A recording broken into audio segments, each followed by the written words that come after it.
Bismillahirrahmanirrahim. Assalamualaikum warahmatullahi wabarakatuh. Saya Nurul Fadilah, mahasiswi 5B, jurusan Tarjamah, Fakultas Adab dan Humaniora, UIN Syarif, Hidayatullah, Jakarta. Pada video kali ini saya akan menjelaskan tentang nomina berdasarkan jenis dan jumlahnya dalam bahasa Arab. Nah, nomina berdasarkan jenisnya terbagi menjadi dua, yaitu isim mudzakkar dan isim muannas. Nah, isim mudzakkar adalah isim yang menunjukkan kepada jenis laki-laki. Beberapa contohnya, isim mudzakkar adalah isim yang menunjukkan kepada jenis laki-laki, baik manusia, binatang, ataupun benda mati. Beberapa contohnya adalah seperti abun, akhun, rojulun, dan asadun. Nah, sedangkan isim muannas adalah isim yang ditujukan kepada jenis perempuan, baik manusia, binatang, maupun benda mati.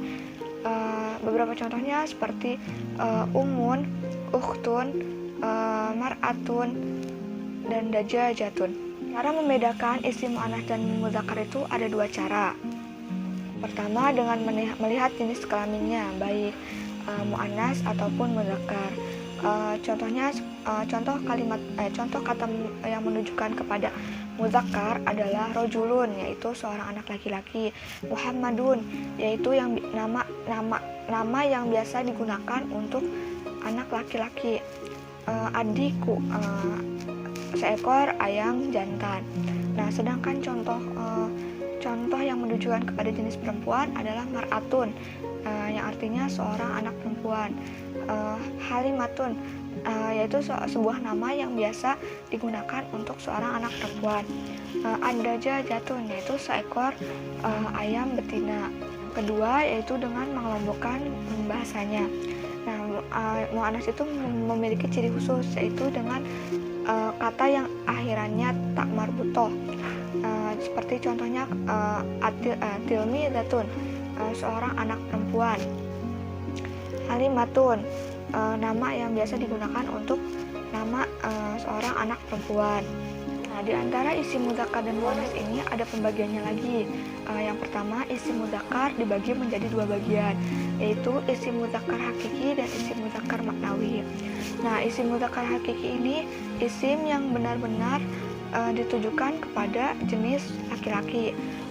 Contohnya kata seperti abun, yaitu seorang ayah. Nah, ayah itu sudah pasti menunjukkan kepada jenis laki-laki. Nah, contoh selanjutnya rojulun, seorang anak laki-laki. Selanjutnya pembagian yang kedua adalah mudzakkar maknawi, yaitu yang menunjukkan tanda muannas tetapi jenisnya menunjukkan kepada laki-laki. Contohnya pada kata hamzatun. Nah, hamzatun di sini biasanya digunakan untuk sebuah nama untuk anak laki-laki, tetapi hamzatun di sini terdapat tanda muannas, yaitu pada sufiks tak marbutoh di belakang katanya. Nah, yang selanjutnya isim muannas. Isim muannas ini terbagi menjadi tiga bagian. Yang pertama, isim muannas hakiki, isim muannas maknawi, dan isim muannas majazi. Nah, untuk isim muannas hakiki ini yaitu yang dilihat dari bentuknya yang ditandai dengan tanda muannas dan ditujukan atau dianggap sebagai jenis perempuan. Contohnya hadikotun. Nah, pada kata hadikotun ini di akhir katanya ada tanda muannas, yaitu tak marbutoh. Contoh selanjutnya adalah muslimatun, yaitu seorang muslimnya wanita. Nah, pada kata muslimatun ini di akhir katanya itu terdapat tanda muannas, yaitu tak marbutoh. Nah, yang kedua yaitu muannas maknawi. Pada muannas maknawi ini ditujukan dengan ciri yang dianggap muannas. Untuk pembagian muannas maknawi ini secara jenisnya tidak ada tanda muannas, tetapi secara maknanya sudah menunjukkan kepada jenis muannas atau kepada jenis perempuan. Contohnya pada kata umun. Nah, umun di sini tidak ada tanda muannas seperti tak marbutoh atau ya, tetapi secara makna umun ini digolongkan kepada jenis perempuan, karena umun ini sudah pasti seorang perempuan, karena ibu itu sudah pasti seorang perempuan. Nah, contoh selanjutnya adalah Zainabun dan Maryam. Nah, dua kata ini biasanya digunakan untuk sebuah nama untuk seorang anak perempuan. Nah, di antara dua kata ini, Maryam dan Zainab ini tidak ada tanda-tanda mu'annas seperti tak marbutoh, tetapi secara makna Zainab dan Maryam ini digolongkan kepada jenis perempuan. Nah, pembagian yang ketiga yaitu mu'annas majazi. Mu'annas majazi ini yaitu isim yang menurut kaidahnya sudah disepakati sebagai mu'annas atau sebagai jenis yang menunjukkan kepada perempuan. Contohnya as-sama, yaitu langit. Nah, di sini pada kata as-sama ini tidak ada tanda-tanda mu'annas, tapi secara kaidahnya sudah disepakati sebagai mu'annas. Nah, contoh selanjutnya al-ardun, yaitu bumi. Di sini juga tidak ada tanda mu'annas pada akhir kalimatnya. Nah, untuk pembahasan yang kedua adalah nomina berdasarkan jumlahnya dalam bahasa Arab. Berdasarkan jumlahnya, nomina diklasifikasikan menjadi 3 bagian. Yang pertama tunggal, yaitu mufrad, yang kedua dual, yaitu musanna, dan yang ketiga plural, yaitu jamak. Nah, saya akan menjelaskan ketiga pembagian ini. Nah, yang pertama adalah tunggal atau mufrad.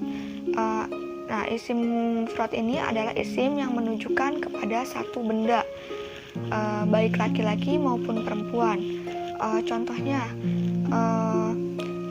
umun, seorang ibu, qalamun, sebuah pulpen. Nah, yang kedua ini adalah dual atau isim musanna. Isim musanna ini adalah isim yang menunjukkan kepada dua jenis laki-laki atau dua jenis perempuan dengan menambahkan huruf alif dan nun pada mufradnya ketika rofa, dan ya dan nun pada mufradnya ketika nasab dan jar. Contoh pada kata yang menambahkan alif dan nun pada mufradnya ketika rofa adalah pada kata masjidani, dua masjid, atau muslimani, dua orang muslim. Nah, contoh yang menambahkan ya dan nun pada mufradnya ketika nasab dan jar adalah pada contoh, yaitu seperti contoh masjidah ini dua masjid, dan muslimah ini dua orang muslim. Nah, yang ketiga adalah plural atau jamak. Nah, jamak ini adalah isim yang menunjukkan lebih dari 3. Contohnya pada kata mudarrisat, yang artinya para guru wanita. Nah, tapi pada jamak ini terbagi lagi menjadi 3, yaitu jamak mudzakkar salim, jamak muannats salim, dan jamak taksir. Pertama adalah jamak mudzakkar salim. Nah, jamak mudzakkar salim ini adalah bentuk jamak yang teratur yang menunjukkan jenis laki-laki dengan menambahkan waw dan nun ketika rofa, dan menambahkan ya dan nun ketika nasab dan jar. Contoh kata yang menambahkan waw dan nun pada mufradnya ketika rofa adalah muslimun, orang-orang muslim, dan mukminun, yaitu orang-orang yang beriman. Nah, sedangkan contoh yang menambahkan ya dan nun pada mufradnya yaitu pada contoh muslimin dan mukminin. Nah, yang kedua ini adalah jamak muannats salim, yaitu bentuk jamak yang teratur yang menunjukkan kepada jenis perempuan dengan menambahkan huruf alif dan ta pada akhiran mufradnya. Contohnya pada kata hamamun menjadi hamamat. Contoh lainnya muslimat, orang-orang muslim wanita. Yang terakhir adalah jamak taksir, yaitu bentuk jamak yang tidak berurutan. Contohnya pada kata waladun yang menjadi aulad, kitabun menjadi kutubun. Nah, demikian penjelasan yang bisa saya sampaikan. Kurang lebihnya mohon maaf. Wassalamualaikum warahmatullahi wabarakatuh.